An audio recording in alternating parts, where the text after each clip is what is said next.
자, 내용상에는 li 요소 안에다가 a 만들 거고요. 자, 여기다가 베이직 코드 21번째 자, 폼이라고 만들겠습니다. 폼은 한 번에 뭐 설명이 끝나지 않을 수도 있지만 일단은 기본적으로 한번 해보고요.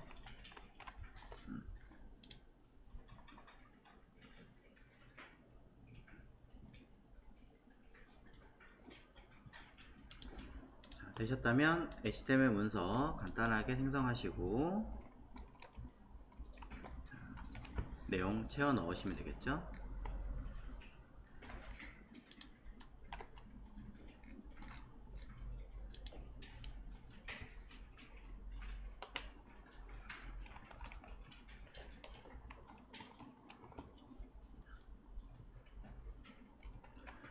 자, 일단 뭐 처음으로 돌아갈 수 있는 링크는 따로 만들어 주겠습니다.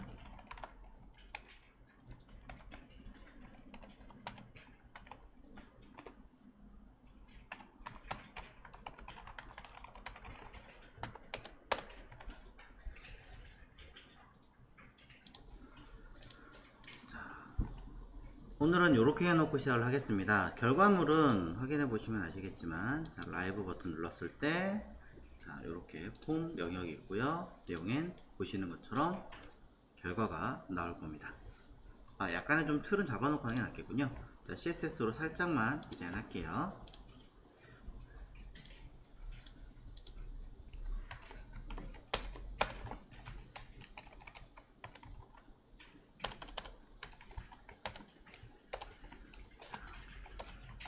아이디 랩에다가 가로값 90% 정도로 하겠습니다. 자, 최대값은 그래도 하나 설정하겠습니다. 자, 마진 오토로 쓸 거고요. 그 다음에 위쪽에 살짝 공간 주기 위해서 패딩 넣어주도록 하겠습니다. 자, 1600픽셀도 만약에 REM 쓰고자 하신다면은 여러분들은 단위 바꿔주시면 되겠죠. 패딩도 마찬가지입니다. 나는 픽셀까지 쓸 거다 라고 한다면 픽셀화 시켜주시면 되는 거고요.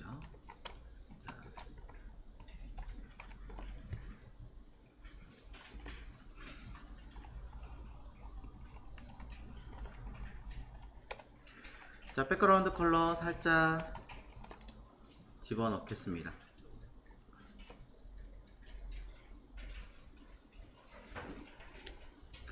자, H1은 따로 디자인하지 않겠습니다. H2만 하겠습니다. 패딩 살짝 넣고요. 그 다음에 백그라운드 컬러는 프로젝트 동을 하나 집어넣을게요. 그 다음에 텍스트 라인 센터 좌우 가운데 집어넣고 그 다음 폰트 사이즈 정도 필요하다면 해주면 되겠죠. 자, 마진 버텀 쓰겠습니다.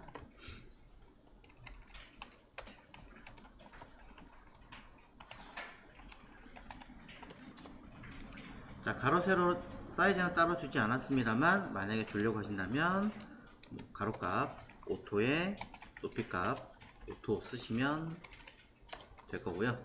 만약에 가로를 100% 쓰신다면 패딩이 있기 때문에 박스 사이징 오토를 쓰시는 게 맞습니다.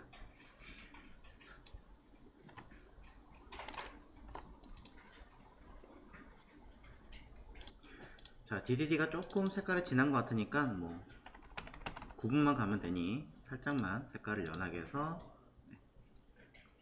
은은하게 보이게끔 할게요. 자, 이렇게 슬쩍 느낌만 오게.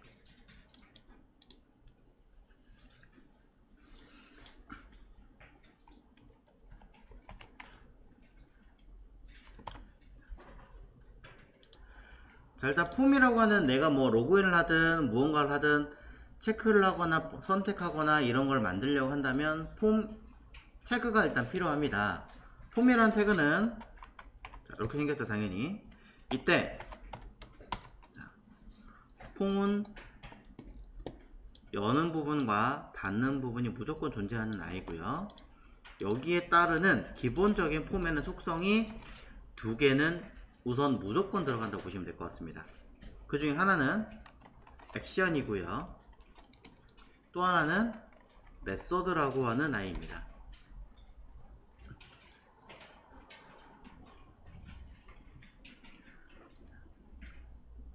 메소드라고 하는 아이를 먼저 설명드리겠습니다. 메소드는 굉장히 많은 내용들을 가지고 있는데 우리는 당장 아셔야 되는 건 두 개밖에 없습니다. 이 두 개를 먼저 이해하시고 난 다음에 나머지를 이해하시면 됩니다. 자, 메소드는 크게 두 가지. 하나는 get, 또 하나는 post입니다. 아까 얘기했던 자료를 공개할 거냐, 또 비공개할 거냐, 이 차이로 기억하시면 될 것 같아요. 자, 디테일한 보안 강화나 이런 것들은 백엔드 쪽에서 좀 더 강화를 하고 또는 서버 관리 프로그램에서 더 디테일하게 하기는 하겠지만 기본적인 차원에서 여기서 먼저 설정을 해주셔야 더 명확하게 처리를 할 수 있겠죠. 그래서 이 get과 post 외우기가 힘들어요 라고 하시는 분들은 단순하게 보면 단어상으로 해석이 가능합니다. get, 말 그대로 취할 수 있느냐 없느냐 라고 얘기를 하는 거잖아요. 네, 쉽게 가져올 수 있다 라는 관점에서는 get이 공개가 맞는 거고요. post, 우편, 우리가 우편을 보낼 때 밀봉을 해서 보안 처리를 많이 하죠. 다른 사람 확인하지 못하게끔. 그렇기 때문에 비공개 처리를 하겠다라고 되는 것과 똑같다라고 생각하시면 외우기가 매우 편하실 겁니다. 이 두 가지를 외우신 다음에는 뭐 풀을 공부하시든지 뭐 딜리트를 하시든지 뭐 쭉 해가지고 많은 것들을 공부를 하시면 될 것 같아요. 뭐 저한테는 이런 것들은 당장 필요가 없어서 그냥 개념만 알고 딱히 공부하지 않습니다. 그럼 지금은 여러분이 뭘 해야 되는지 모르겠어요 라고 하신다면 90%는 거의 포스트라고 이해하시면 됩니다. 여러분이 사용할 때 뭔가 주문하려 그래요, 게시판에 글을 쓰려 그래요, 로그인 하려 그래요, 회원가입하려 그래요, 검색창에 들어가는 내용들 빼고는 거의 대부분은 다 포스트일 수밖에 없죠. 네.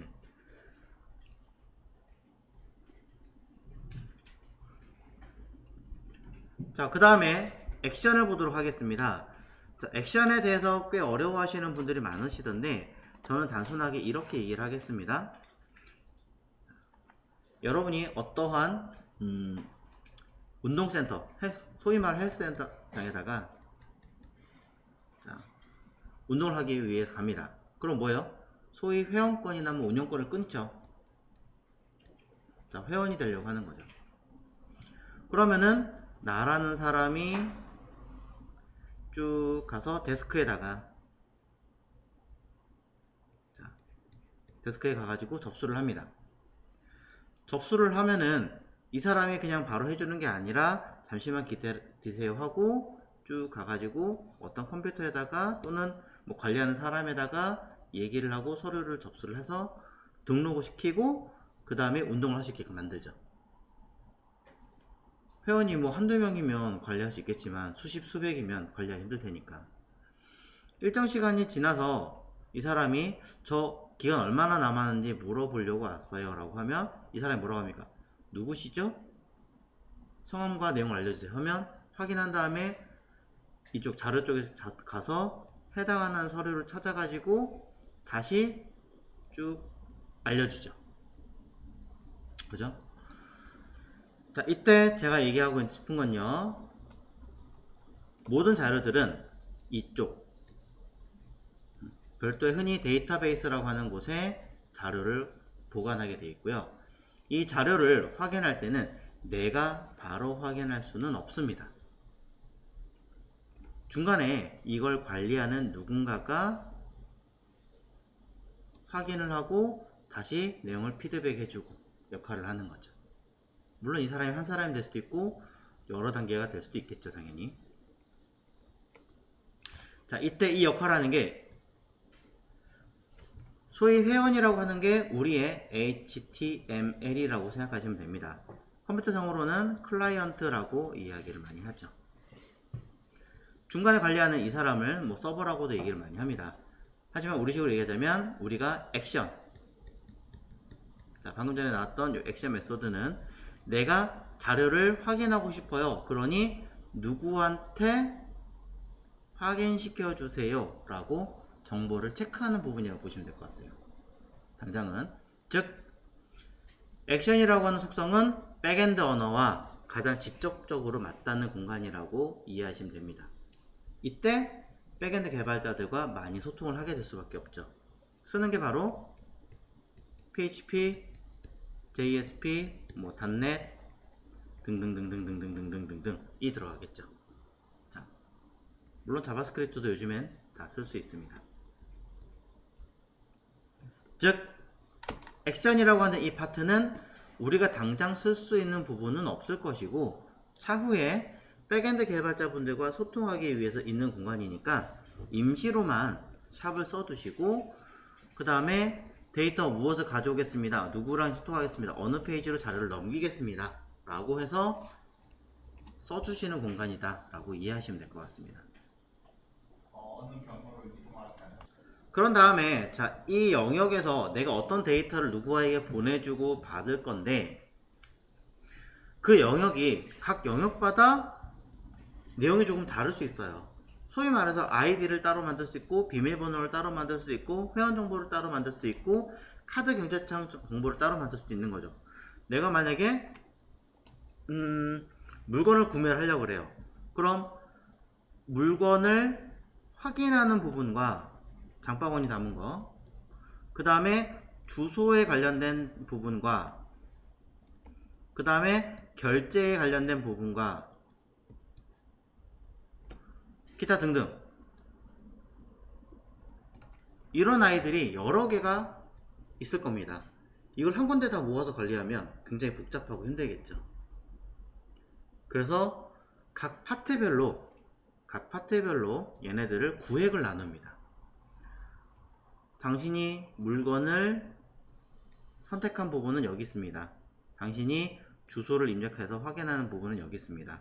당신이 결제를 하는 부분은 여기 있습니다. 라고 각각 영역을 나눠주는 거죠. 그거를 우리는 필드라고 얘기를 합니다. 그래서 필드를 세팅하겠다 라고 해서 우리는 필드셋이라고 하는 영역으로 만들게 되어 있습니다. 하나가 아니라 당연히 여러 개가 될 수 있겠죠. 우리식으로 얘기하자면 div 같은 개념이고요. 필드셋은 각각의 의미가 존재하는 거니까 시멘틱 구조의 의미로 해석하시면 될 것 같습니다. 또한 우리가 생각했던 그 영역의 시멘틱 구조 같은 경우는 제목을 달죠. 필드셋도 마찬가지입니다. 각각의 필드셋에다가는 일단 하나만 할게요. 각각의 필드셋에는 거기에 따른 제목을 붙이게 되어 있습니다. 그래서 저는 이런 식으로 얘기를 합니다. 여러분이 알고 있는 고담시티라고 하는 영화에 나오는 어느 도시가 있습니다. 그곳에 있는 영웅은 누구죠? 배트맨이죠. 배트맨이 그 도시에 하나의 전설이 되어 있죠. 네, 하나의 이 영역에는 전설이 내려와 있습니다. 이게 제목입니다. 한 지역의 제목을 레전드라고 합니다. 그래서 각 품, 영역에 따른 제목을 작성하는 공간이라고 해석하시면 됩니다.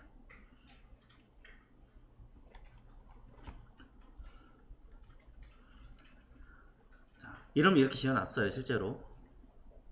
근데 정말로 레전드라고 보이는 게 배트맨 같은 경우는 그걸 확인할 때 어떻게 해요? 저기 건물 꼭대기에서 내려다 보잖아요. 제일 꼭대기에서.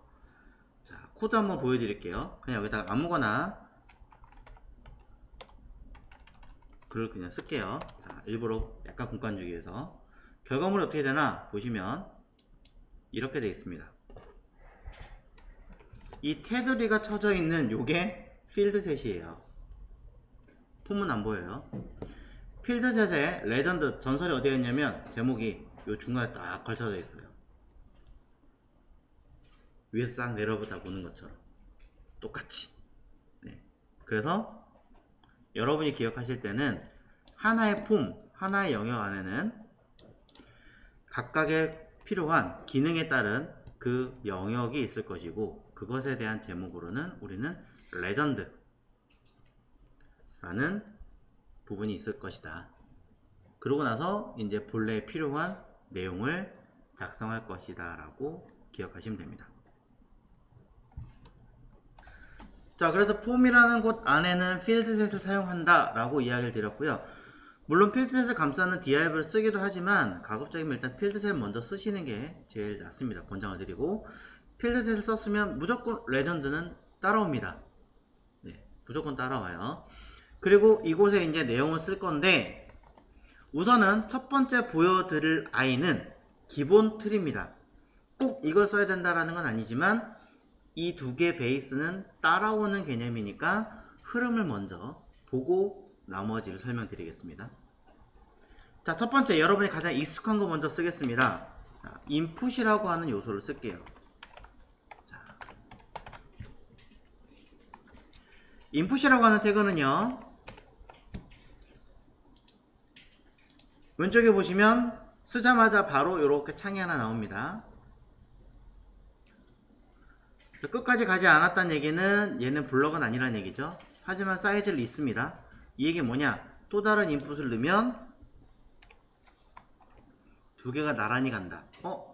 사이즈는 있는데 옆으로 나란히 가네. 형식은 당연히 인라인 블럭이 되는 겁니다. 이런 거 보고 판단하시면 돼요. 자, 인풋은 인라인 블럭 형식이자 내가 이 안에 무언가 글을 입력할 수 있는 형태의 박스가 됩니다. 이때 이 값을 아까 얘기한 것처럼 어딘가로 자료를 보내야 되죠. 자료를 보내려면 제가 1, 2, 3, 4, 5, 6, 7이라고 썼는데 1, 2, 3, 4, 5, 6, 7이라는 이 값을 가지고 전달을 해줘야 되죠. 그죠? 하지만 인풋에는 그 값을 가지고 있는다는 개념이 없기 때문에 어디에? value라고 하는 속성에다가 가지고 있게 됩니다. 다시 한번. 인풋에 태그를 만들었어요. 그러면 이곳에 무언가 글을 씁니다. 그럼 이 글의 내용을 뭐 해야 돼요? 가지고 전달을 해줘야 되잖아요. 어디에 전달해요? 이곳에 전달해요. 액션 쪽에다가. 근데 인풋이 하나가 아니라 수십 개면 모를 거 아니에요, 당연히. 그러니까 어딘가에 담아서 해야 되는데, 그게 뭐냐? 이 value라는 요 자리에 나는 아름답다 쓴 이 글이 어떻게 됩니까? 자동으로 알아서 이렇게 들어가게 된다라는 거죠. 이게 자동으로 자료를 넣어서 보낸다는 거죠. 여러분이 기억하시는 건 CSS 밖에 없어서 이렇게 했어요. CSS 인풋이라는 곳에 우리 원래 속성을 주잖아요. 예를 들어 뭐 글씨 색상은 흰색으로 주세요 이렇게 쓰잖아요. 자, 그럼 이 value라고 하는 건 어디 들어가냐? 말 그대로 값이에요. 값. value가 값이잖아요. 그래서 제가 여기다가 안녕하세요 라고 썼으면 이 안녕하세요 라는 글자가 어디에? 이 뒤쪽에 들어가더라는 거죠. 뒤쪽에 해당하는 값이.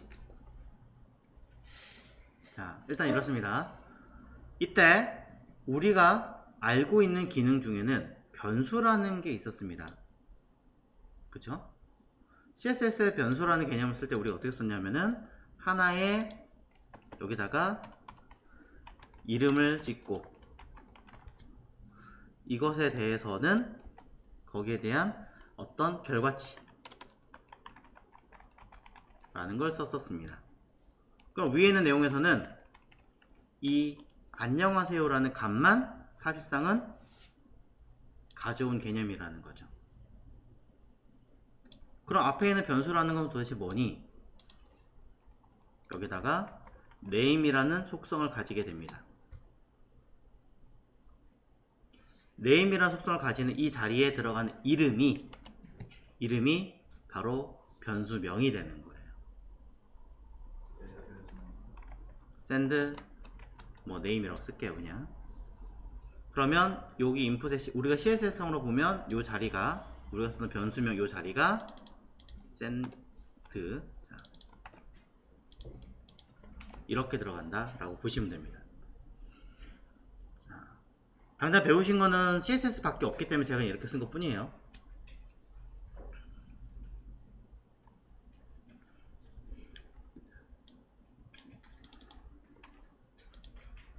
자, 이렇게 들어가겠죠. 자, 관계 다시 한번 정리를 해드려요. 자, 인풋이라고 하는 요 i는 여러 가지 형태를 가지고 있지만 일단 기본적으로는 뭔가 글을 쓸 수 있는, 채울 수 있는 형태로 만들어지는 거고요. 그 다음에 이곳에 내가 글을 썼다 라는 것은 속성 누구, value라는 곳에 내용이 담게 되더라. 이 i는 내가 자료를 어딘가 액션이라고 하는 곳에 전달을 하기 위해서 들어가는 어떠한 값이고, 그 다음에 그 값을 전달하기 위해서는 속성명이 필요한데, 소위 우리가 얘기하는 변수라는 게 필요한데, 그 변수는 인풋에 name이라고 하는 이 i가 그 값으로 변수 이름을 만들어주는 곳이더라. 자, 이렇게 기억을 하시면 될 것 같습니다.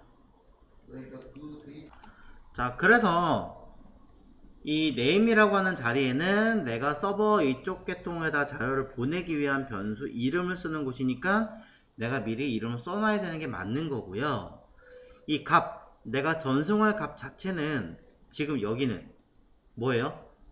내가 입력한 값을 보낼 거잖아요. 입력한 값을 보낼 건데 여기 밸류에다 값을 써놓으면 되나요? 당연히 안 되는 거예요. 왜냐? 자, 보세요. 이건 설명드리기 위해서 한 거니까 지울게요. 자, 여기다가 오늘도 아니다, id를 입력하세요 쓸게요. 그러면 여기가 이 id를 입력하는 자리라고 치면 제가 값을 미리 써놨어요. 그럼 뭔가 글이 써있죠. 보면 글자가 선택이 돼요. 즉 직접 이렇게 값을 써놓고 나서 결과를 기다리는 거랑 같은 개념이 되어버리는 거죠. 내가 전송할 값을 미리 썼다. 그럼 나 이거 내 거 아닌데 하고 지우고 써야 되는 상황이 발생할 수 있습니다. 그러니 지금처럼 무언가를 입력을 해야 되는 경우에는 이 밸류 자리는 깨끗하게 비워 놓으시는 건데, 마찬가지 주의사항이 있어요. 따옴표가 나란히 붙어 있어서 구분이 안 돼요 라고 해서 띄어쓰기를 하시는 분이 가끔 계시는데, 띄어쓰기를 하시면 실제로 이 내용에 띄어쓰기가 들어갑니다. 스페이스 띄어쓰기까지 같이 들어가기 때문에 밸류 속성명은 써놓되 없이, 띄어쓰기가 없이 만들어 주셔야 됩니다. 값을 입력해야 되는 경우가 있고 입력하지 않아야 되는 경우가 있는데, 내가 무언가를 입력하는 창은 당연히 value라는 값을 받아올 수 있는 틀만 만들어 놓고 아무것도 안 써야겠죠. 이외에 몇 가지 속성이 더 들어가는데 꼭 필요한 속성이 있습니다. 이것 외에 그 중에 하나는 바로 id입니다. 네, 인풋은 참고로 싱글 태그입니다. 자, 꼭 기억을 하셔야 되는 속성 중에 하나는 id입니다. 요 id, 우리가 알고 있는 id 맞나요? 맞습니다. 하지만 id는 크게 두 가지 의미가 있다 했어요. 하나는 이름, 또 하나는 연결. 자, 연결된 얘기를 설명했는지 모르겠는데 지금 다시 얘기합니다. id는 두 가지 의미를 가지고 있어요. 하나는 연결, 또 하나는 이름. 자, 여기서 연결은 어떻게 사용하는 것인지 이야기를 해보겠습니다.